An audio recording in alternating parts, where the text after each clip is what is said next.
Welcome back to Change Agent Leadership. Today, we're diving into something every leader, team, and individual faces repeatedly: transition.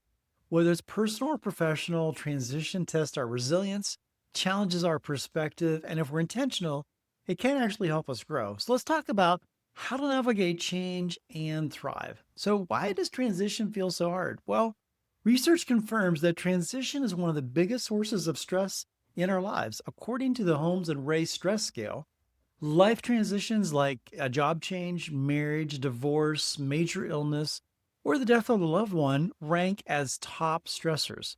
These don't just disrupt our routines, they actually challenge our identity, expectations, and our sense of control because of what's going on. But here's the thing: most of us will face multiple transitions at the same time.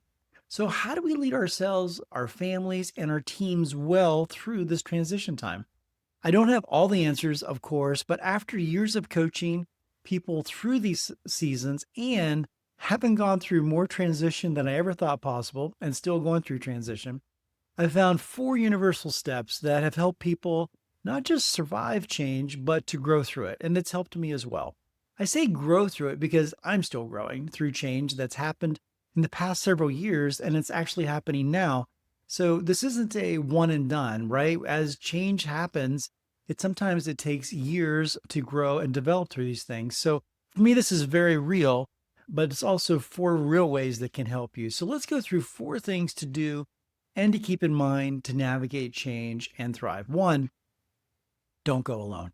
This is one of the most important lessons I've learned both personally and through coaching is that navigating transition alone makes it far harder than it ever needs to be. And yet, that's our default setting. Well, that's at least my default setting, whether it's, I don't know if it's pride, fear, or that feeling that no one will understand, or a combination of all three.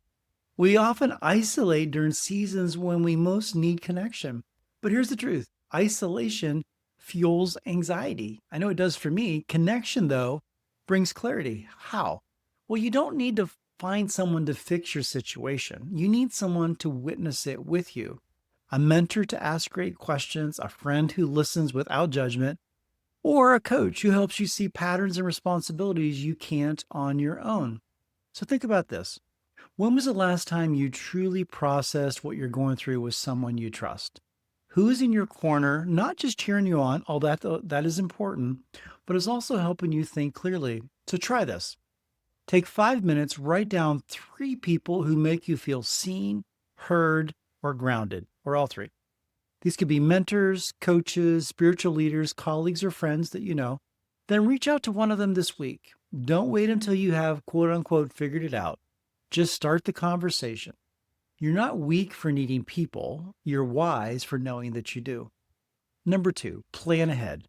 One of the most powerful ways to reduce stress during transition is to plan ahead. Well, that sounds obvious. Like, of course, if I knew something was going to change, I would plan for it. But most of us wait until we're in the middle of change to try to figure it out. By then, we're already emotionally taxed. So, planning isn't about controlling every outcome or predicting the future. It's about anticipating what's likely to come based on what we know and building the capacity to respond rather than react. Whether it's preparing for a job transition, moving, entering into a new relationship, or stepping into a leadership role, forethought brings stability. For example, if you're starting a new job, don't just focus on the task, prepare emotionally. Journal through what success looks like. What is success going to look like for you in this job? What fears do you have that may arise? What would that be based on? Well, what fears have you had from your other jobs that's not gone well? And what boundaries do you need to set in order to ensure that those things are addressed? Another area, well, what if you're getting married? Well, take a premarital assessment to understand your partner's conflict style and help them understand your style, your core values, and emotional wiring. I use one called Prepare and Enrich, and I have a link in the show notes if you're interested in that. This assessment helps you see where the two of you line up or don't line up on topics like finance, free time, raising kids, communication, your conflict resolution styles, and etc. Again, you can plan ahead and not just hope things that are happening. Well, what if you're facing burnout? You're feeling stress. Well, build recovery into your weekly rhythm before you crash. Work through what you're facing now not when you're in it. As you know from my previous episode on burnout, the recovery is faster the quicker you acknowledge and develop a plan. And thinking of switching careers, I've talked about this in other videos as well. I use the Pro-D assessment to explore how does your career line up with your values, your joy, what excites you in the morning. You want to know those things so you can plan ahead. So try this. Pick one major life area, whether it's your career, your health, relationships, or finances, whatever it is. Ask yourself, what transitions could I see coming in the next 6 to 12 months in one of those areas? And then brainstorm 2 small steps you can take today to be more prepared mentally, emotionally, and physically, if appropriate. Leaders anticipate thriving through change starts before the change begins. 3, be an optimist. Well, I should say be a realistic optimist. Why? Because optimism isn't about being naive, it's about being strategic, especially during transition. Your mindset becomes the lens that shapes your experience. Research in positive psychology has shown that optimistic individuals have lower stress levels, better problem solving skills, and even stronger immune systems. Here's the catch though, optimism isn't a personality trait, it's a skill you can train yourself on. Being an optimist doesn't mean pretending everything's fine. It's not that phrase that I'm wearing rose-colored glasses. That's not what we're talking about. It means holding on to the belief that something good is possible even when I can't see it. As a coach, I've seen clients move through a lot of transition, career change, loss in their life, leadership pressures, identity shifts, etc. The ones who thrive aren't the ones who had the easiest path. They're the ones who kept showing up with hope, curiosity, and the willingness to learn. So try this. Even starting today, for 1 week, write down one thing that went well each evening and why it mattered. Why? This trains your brain to look for progress and meaning even in difficulty. Pair this with a morning question each morning. What am I choosing to believe about today? Pair those 2 things for a week and see what change it'll make in your mindset. Optimism doesn't erase the hard. It gives you energy to face it with purpose. And last, recharge intentionally. Transition drains us physically, mentally, emotionally. It demands way more than we think it's going to. That's why building time to recharge is not just self-care.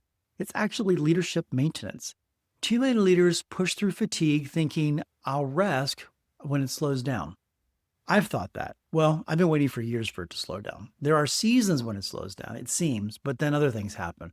So if you're waiting for it to slow down, that may not happen. So during the change, keep in mind, there is no autopilot when change is happening to you. You're navigating new terrain, which means your decision-making, emotional resilience, and communication are all under strain.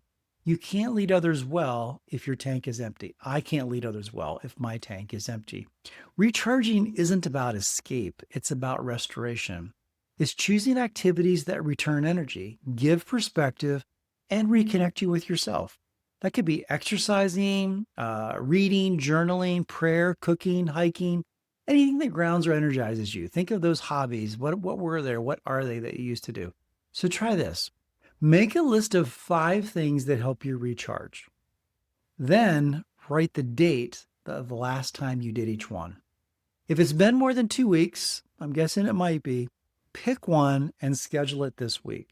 Put it on your calendar like a meeting you can't miss. Don't break the appointment. You're not just surviving transition, you're sustaining your leadership. And that requires rest, not someday, but now. So some final thoughts. Transitions are hard.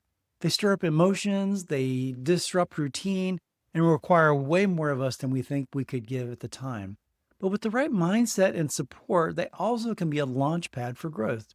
So to recap, the 4 steps are don't go alone, plan ahead, be a realistic optimist, and recharge regularly.